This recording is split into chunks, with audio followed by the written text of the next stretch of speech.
Refly Harun menuding bahwa ijazah Jokowi yang disimpan oleh KPU adalah ijazah yang 99% palsu. Ia menyebut salinan ijazah Presiden ke-7 RI Jokowi yang didapatkan oleh pakar kebijakan publik Bonatua Silalahi sudah sesuai dengan yang diperiksa oleh Roy Suryo CS. Refly Harun menyebut salinan ijazah Presiden ke-7 Jokowi yang didapatkan oleh pakar kebijakan publik Bonatua Silalahi sesuai dengan yang diperiksa oleh Roy Suryo CS. Untuk itu, ia menyebut bahwa ijazah Jokowi yang disimpan KPU adalah ijazah yang 99% palsu. Hal ini disampaikan oleh Refly Harun saat tiba di Mapolda Metro Jaya, Jakarta Selatan pada Selasa 10 Februari 2026. Refly menegaskan bahwa hasil ini berdasarkan hasil pengamatan dan juga penelitian. Refly Harun juga menegaskan nantinya Bonatua Silalahi akan menjadi saksi ahli dalam kasus ijazah Jokowi. Menurutnya, Bonatua adalah peneliti independen yang meneliti ijazah dan dokumen-dokumen pendidikan Jokowi.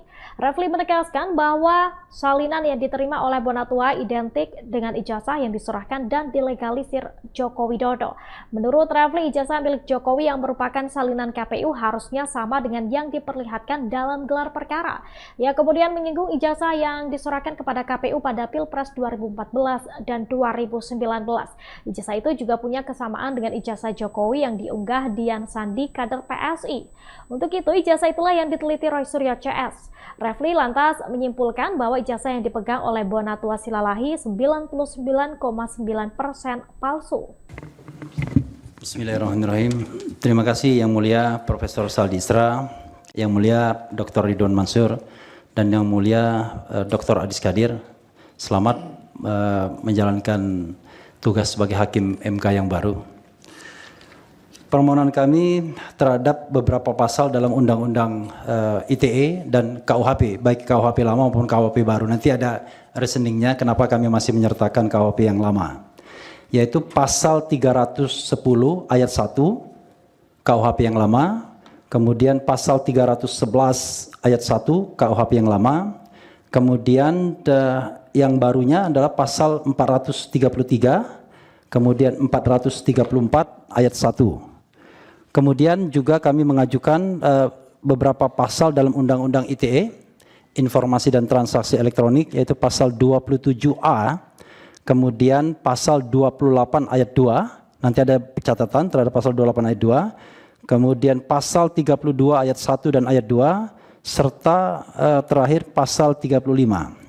Jadi Yang Mulia, panel Hakim Konstitusi, tentu Yang Mulia sudah memahami betul latar belakang mengapa kami mengajukan pasal-pasal ini.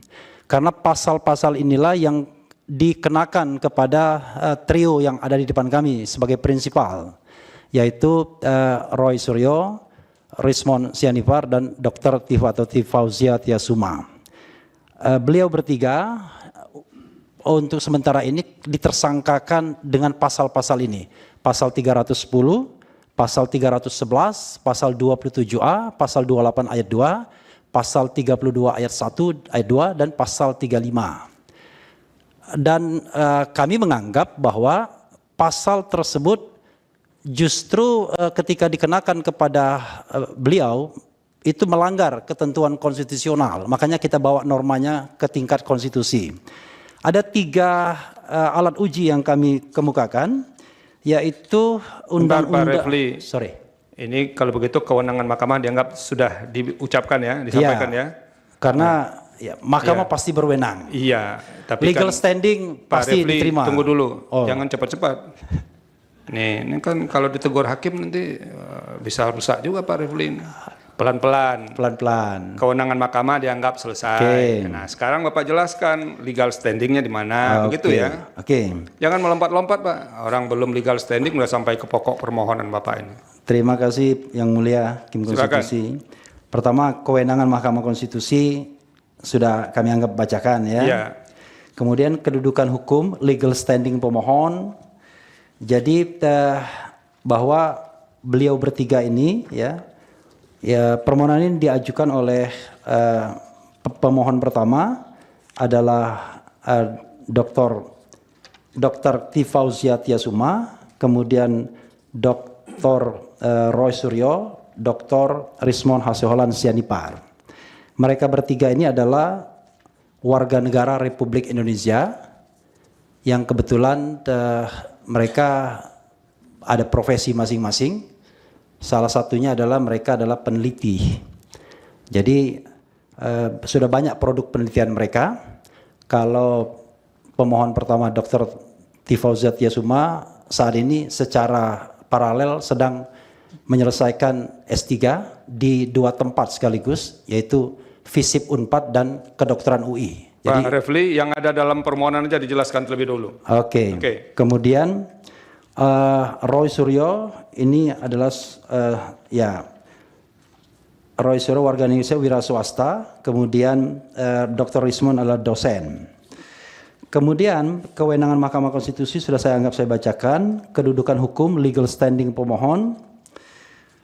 Sudah saya katakan tadi mereka adalah warga negara Indonesia dan mereka merasa dirugikan hak konstitusional mereka karena saat ini mereka ditersangkakan dengan pasal-pasal yang kami mohonkan ke hadapan majelis panel hakim Mahkamah Konstitusi.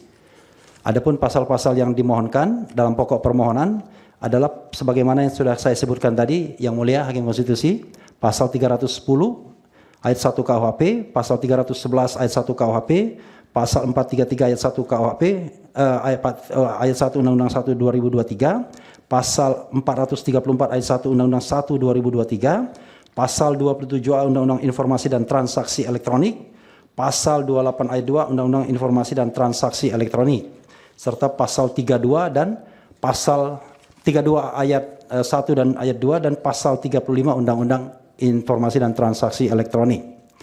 Inilah pasal-pasal yang digunakan untuk menersangkakan mereka dalam kasus yang dikenal publik sebagai kasus ijazah palsu mantan Presiden Joko Widodo.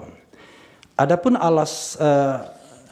kami untuk mengajukan permohonan ini terhadap pasal-pasal tersebut adalah 3 pasal dalam Undang-Undang Dasar 1945 Yang Mulia.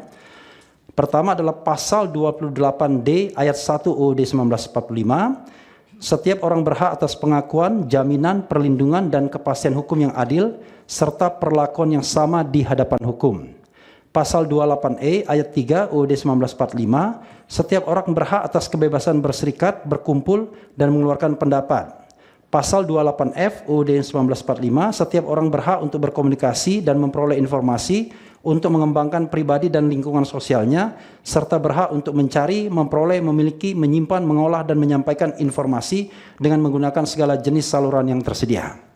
Nah, secara de facto Yang Mulia, mereka ini melakukan kegiatan meneliti yang namanya ijazah seorang mantan presiden, dan kemudian mereka ditersangka dengan pasal-pasal tersebut.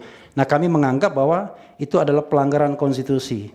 Pelanggaran konstitusi itulah yang ingin kami bawa ke sini untuk diuji, agar pasal-pasal tersebut secara umum tidak menjangkau kegiatan untuk melakukan penelitian, berpendapat, dan lain sebagainya, karena melanggar pasal-pasal yang saya sebutkan tersebut.